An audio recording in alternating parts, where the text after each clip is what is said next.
జై భారత్.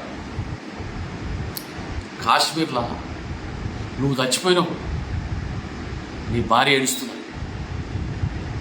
నీ బావ చచ్చిపోయాడు, మీ అక్క ఏడుస్తుంది, నిన్ను కన్నా నీ తండ్రి చచ్చిపోయాడు, మీ అమ్మ ఏడుస్తుంది.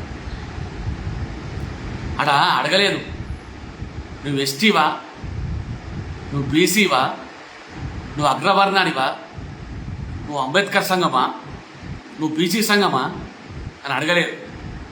హిందువు అయితే చెక్కి వేసి చెడ్డిప్పి చంపారు. అర్థమవుతుందా? ఏడున్నావు మనం, అర్థం కావాలి. ఇక్కడ ఒక్క సస్తున్నాం కదా కులాల పేరు మీద. మేము రెడ్డిలం, మేము మునూరు కాపులం, మేము షాలోళ్ళం, మేము గౌన్లోళ్ళం, మేము గూండ్లోళ్ళం, మేము యాదవులం. ఇవి అలా చూడలేదు. నువ్వు ఎమ్మెల్యేవా, ఎమ్మెల్సీవా చూడలేదు, నువ్వు కార్పొరేటర్వా చూడలేదు. ఓడైనా చంపేసారు. హిందువు, క్రిస్టియన్ అయినా, ముస్లిం కాకుంటే చాలు చెక్కేసి మరీ చంపారు. అర్థమవుతుందా దేశం ఎటుపోతుందో?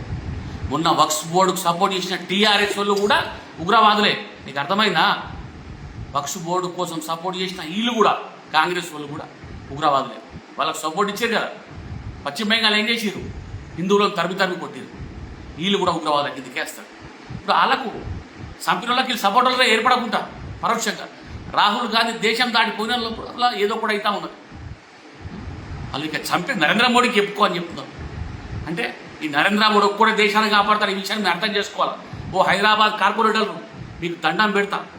ఆడ మీరు పోయి ఉంటే మీ బతికేమవుతుండే, మీ అన్న పోయి ఉంటే మీ అన్న బతికేమవుతుండే, నీ కొడుకు పోయితే నీ కొడుకు బతికేమవుతుండే. అదొకటి ఆలోచించుకోరు. దేశం కోసం పనిచేయరు, కులాల మతాలు పనిచేయరు. గడప లోపల నీ కులం, గడప దాటితే అంతా హిందువులం. ఈ దేశం కోసం పనిచేద్దాం, ధర్మం కోసం పనిచేద్దాం. జై